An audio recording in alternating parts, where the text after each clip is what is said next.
اتر پردیش کے دارالحکومت لکھنؤ سے ایک ایسی دل دہلا دینے والی خبر سامنے آئی ہے جس نے پورے ملک کو ہلا کر رکھ دیا ہے۔ لکھنؤ کے علی گنج علاقے میں واقع ایک کوچنگ سینٹر میں اچانک لگنے والی ہولناک آگ نے 15 معصوم بچوں کی زندگی کے چراغ ہمیشہ کے لیے گل کر دیے ہیں۔ پڑھنے لکھنے اور اپنے روشن مستقبل کے خواب لے کر آنے والے یہ بچے اب کبھی اپنے گھر کو لوٹ کر نہیں جائیں گے۔ آخر یہ دردناک حادثہ کیسے ہوا اور اس کے ذمہ دار کون ہے، آئیے جانتے ہیں اس رپورٹ میں۔ ناظرین، واقعہ لکھنؤ کے علی گنج کا ہے، جہاں ایک کوچنگ سینٹر کی عمارت میں اچانک ہولناک آگ بھڑک اٹھی۔ دیکھتے ہی دیکھتے آگ نے پوری عمارت کو اپنی لپیٹ میں لے لیا۔ کنگ جارج میڈیکل یونیورسٹی کے ٹراما سینٹر کے طبی نگران ڈاکٹر امیہ اگروال کے مطابق اسپتال میں 21 سے 22 بچوں کو لایا گیا تھا، جن میں سے 15 بچوں کو مردہ قرار دے دیا گیا۔ آگ اتنی شدید تھی کہ کچھ بچوں نے اپنی جان بچانے کے لیے عمارت سے چھلانگ لگا دی، جس کے باعث 2 بچوں کی کمر میں شدید چوٹیں آئی ہیں۔ فی الحال 5 زخمی بچوں کا علاج جاری ہے۔ فائر بریگیڈ کی ٹیموں نے سخت مشقت کے بعد آگ پر قابو پا لیا اور سرچ آپریشن مکمل کر لیا ہے۔ اس دردناک حادثے پر ملک بھر میں رنج و غم کی لہر دوڑ گئی ہے۔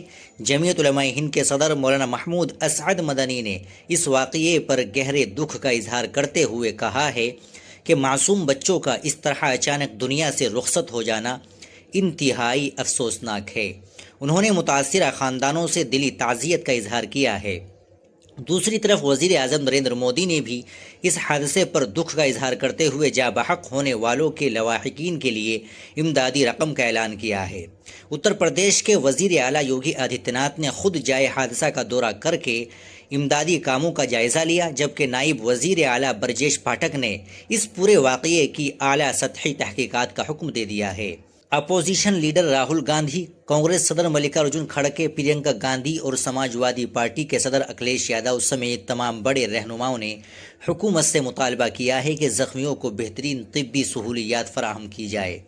مولانا محمود مدنی اور دیگر رہنماؤں نے حکومت سے مطالبہ کیا ہے کہ اس واقعے کی غیر جانبدارانہ اور جامع تحقیقات ہونی چاہیے، تاکہ یہ صاف ہو سکے کہ کوچنگ سینٹر میں فائر سیفٹی کے انتظامات تھے یا نہیں۔ اگر کسی بھی سطح پر غفلت یا لاپرواہی سامنے آتی ہے تو ذمہ داروں کے خلاف سخت ترین قانونی کارروائی ہونی چاہیے، کیونکہ یہ صرف ایک حادثہ نہیں بلکہ 15 معصوم جانوں کا قتل ہے۔ ہماری دعا ہے کہ اللہ تعالیٰ جاں بحق ہونے والے بچوں کے والدین کو صبر جمیل عطا فرمائے اور زخمیوں کو جلد شفا یابی دے۔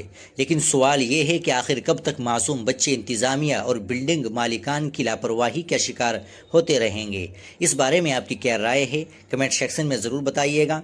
ملک و ملت کی مزید اپڈیٹس کے لیے ہمارے چینل کو سبسکرائب کر لیجیے گا۔ ملتے ہیں انشاءاللہ اگلی ویڈیو کے ساتھ۔ السلام علیکم ورحمۃ اللہ وبرکاتہ۔